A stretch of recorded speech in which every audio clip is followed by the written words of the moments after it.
All right, hello again, everybody. I know it has been a very long hiatus, so we have a lot of songs to do, a lot of videos to do, and a lot of work to do. So I'm basically going to get right into it. We're going to continue doing things chronologically. So, one of the next songs that I wrote for my album and just wrote in general was one of my only, I would consider, true 100% blues songs: Loosin, Boozin, and Bluesin. So, here we go.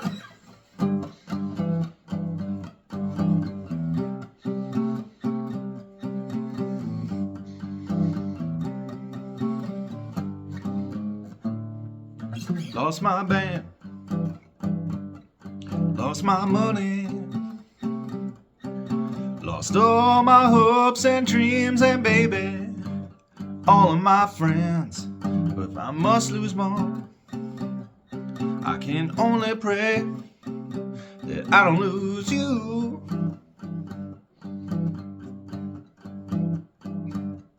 'Cause without you, girl, in this big old world, I cannot go on. I'm just losing all of my time. I'm just losing, and I'm boozing, and I'm losing until my time runs dry. Spend my days on the street, lonely as can be, 'cause baby, I admit defeat, and I can't go on much longer, 'cause I don't got you. 'Cause without you, girl, in this big old world, I just cannot go on with you by my side. 'Cause I'm boozing, losing all of my time. I'm just boozing, and I'm losing, and I'm losing until my time runs dry.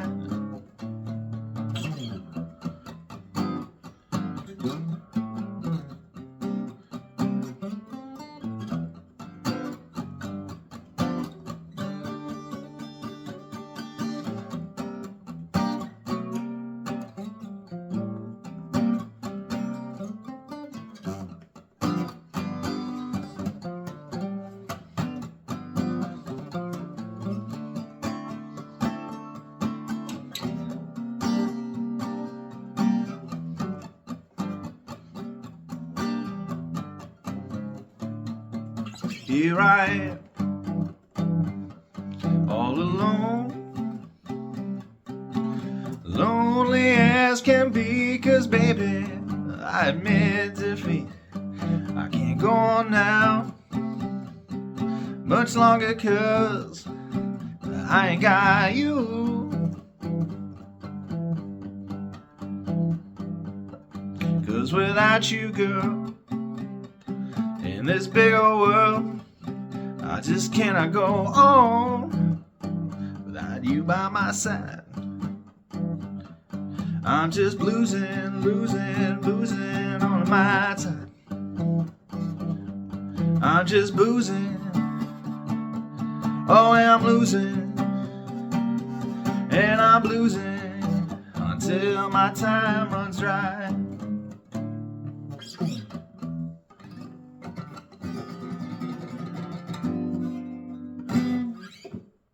Whew. Okay, so we're already got a good topic to start on. So, in the middle of my blues trio's most successful time, I ended up finding out that I had really bad tendonitis in my hand, which really sucked. It kind of crippled me for a show. My bassist kind of like took over the lead for a little bit, and I was literally kind of just singing. It was just drums and bass for about 2 songs because my hand was like kind of eagle clawed. It was just cramped. It took a while for it to loosen up. We had to change some songs around. We had to kind of cut the set a little bit early. I was just fucking useless. So it was this song. It was actually this song that made me aware of it. And I don't know if you guys could kind of notice on the camera, but my hand was basically given out after the first verse. I had to change how I hit the chords. I usually have my thumb to kind of support, and I just can't do it. I need to exercise my hand before I play the song, and I didn't do it. And that's why I started off with this one, because this one's going to loosen up my hand nice and good. But yeah, let's get into the song itself, right? So I wrote this right before we started playing more shows. All right, so we were already a band. We had practiced. We had a couple of songs underneath our belt. But I was kind of like thinking, all right, I want to subtract as many covers from my overall set list as possible. Right now, when we first started off, we were about 70-30. 70% covers, 30% originals. And I wanted to, over time, kind of change it to like 70-30, 70 originals, 30% covers. So I was kind of just writing a lot of stuff. There's a lot of things during this time period that never ended up getting finished, which we're going to save until the very end of our chronological series, because it's going to be a huge compilation. I'm going to probably do like 3 or 4 songs per video at that point, because there's just so much garbage, so much shit that just wasn't finished or well fleshed out, that there's no point in, you know, making little videos in between this when there's kind of like a narrative theme that I'm still building. But when I sat down, I was like, all right, blues is a big thing, right? G is a good key for me to sing. G is a good key for blues. Let's do a 12 bar. And then, as you kind of see, I didn't really do a 12 bar. I kind of changed the structure just a little bit, just to kind of keep some more interest, and also give my hand a little bit of a rest, just because even going down to the C power chord, because I'm flipping my wrist a little bit more, it kind of gave a little bit more relaxation. But yeah, so when I first wrote the song, didn't have any hand issues, and I just kind of went over like what was important, what was big, what was like the thing that I was thinking at the time. And it was ironic that I didn't lose a band. I found a band. I started a band.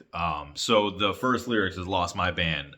It was, I guess, very prophetic, because years later now, that's definitely the biggest thing that impacts my drive and motivation as a musician. Like, I don't have a band. I don't have people I can rely on anymore to do my music. So when I sing the song now, it's weird how I kind of self-prophesized a lot of things. But we have the opening lyric, "Lost my band." The reason why I started that was because there was another group I was in before I started my blues trio, where I was the drummer, and I thought we were going to do some good stuff. They were a band that actually had a label. They had came back from California to Chicago because I guess I can't remember if 2 or 3 of the bandmates were from the Chicagoland area, and they wanted to be in the area while they wrote their next album. And they happened to need a drummer at the time, so I was playing with them. I only played like 3 or 4 times, learning their stuff, and then all of a sudden they just didn't call me anymore. So I didn't understand what was going on or what the problem was. But so, you know, like that was kind of the thing. I was just like, all right, lost my band. Lost my money, lost all my hopes and dreams and baby, all of my friends, you know, and that was kind of true at the time, because I was still a year out of high school. All of my friends basically went to college or had jobs. I wasn't interacting with them much anymore. I worked for my dad's audio video business, but I mean, it was great money for the time, not great money to live off of. You know, there are times where I do these really big, extravagant, like WizCons and shit like that, and you get like $9,000, and then you don't get paid for like 4 months because you don't do anything. So, like, you know, hey, yeah, you know, $9,000 you can make last a little while, but if you don't work for 3 or 4 months, you'd be surprised how much that shit adds up. So, I was thinking, you know, without you, girl, in this big old world, I just cannot go on. And there wasn't actually really a prominent girl in my life at that time.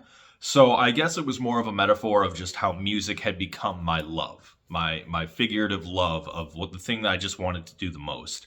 So really the whole time I'm kind of just saying, like, no matter how bad things kind of get, like I've always got my penguin, Penny the Penguin. That's what I call my acoustic. And she, I guess, is the girl in this case on top of my music. So then continuing on, Loosin, Boozin, Bluesin. So I just wanted something that kind of rhymed. I want, like, the lyrics are a little lighthearted in the sense, but they're also kind of like serious, because it's like, you know, hey, like, I'm just kind of a guy who's actually genuinely feeling the blues. Like, I got nothing right now. The only thing that I know how to do and that makes me feel good is playing music. And that's what this song basically is. So it's just a little bit of a love letter to, music and wanting to do it. Continuing on with the lyrics, I kind of didn't really think them out that much. I came up with the last verse in studio as we recorded. I ad-libbed. And I guess you can kind of tell, like, it was coming some lazy songwriting because I kind of just repeat half of the second verse with the third verse. And that's okay. This is the most blues-esque song I have probably written to date. And it's surprising that it's one of my earliest ones because even though blues is such a huge influence in my life, I get bored. Excuse me. I get bored listening to 12-bar blues. I think a lot of people do too. You can listen to 5-6 songs, whether they're different keys and not, different guitarists, different stuff. There's just not a lot of elements. So I didn't want this song to drag on. I didn't want it to be anything serious. But I did want it to be a nice little bluesy one. And I did leave time for me to do a guitar solo. I also played harmonica. I don't play harmonica nearly as much as I used to anymore. In fact, I think I only got 2 or 3 keys left out of my whole, case of them. But I also played harmonica on this song. This one was also on our album. I actually, I guess a little tip about this, and you'll hear it because I'll post the album version as well. My hand locked up and I couldn't finish playing, but my drummer didn't stop. And I was like, dude, my fingers are crippling me. And like, you literally hear me say it, like sing it. And he just keeps on recording. He's like, I'm like, all right. So there's like a 4-second pause where I'm not playing any more guitar. And then I just go back into it. And like, my hand is like literally like this. It's just stuck like this for an hour after we did it. It wasn't even the last song. We took like an hour lunch to finish recording all of our songs. One day after I do the album, all the songs, I'll go over what our day was like for the album because I remember it very vividly. It was a very nice experience. So when you guys hear the album version, you're going to hear me say like, God, because my fingers are crippling me or shit like that. It's just part of the song now. I didn't do it now because I never liked it. It was never what I wanted to say. It was just what I was trying to signal. It's like, hey guys, we got to cut this take. I can't fucking keep playing. So since it was an album song, wasn't really played that much. It was buried. I wouldn't really consider this album filler. I would just consider this more of a jam song that really only works out live. And it does, because this was a song we could stretch out. I could do multiple guitar solos. We even had Ethan, our bass player, do a bass solo. Drums, we didn't really do anything too complex. We had another song that I'm going to get to in the near future that our drummer used to have some fun on. And then I could harmonica. Like it was a good jam one. It was a good blues one. And we also played this one at a couple of open mics. And we would do this one just so people could like play along. We'd go up on stage and be like, hey, do we get another guitarist or blah, blah, blah. We even had a keyboardist one time play some really nice keys on this song. It was good stuff. So album perspective, never really that good. Never got that much play.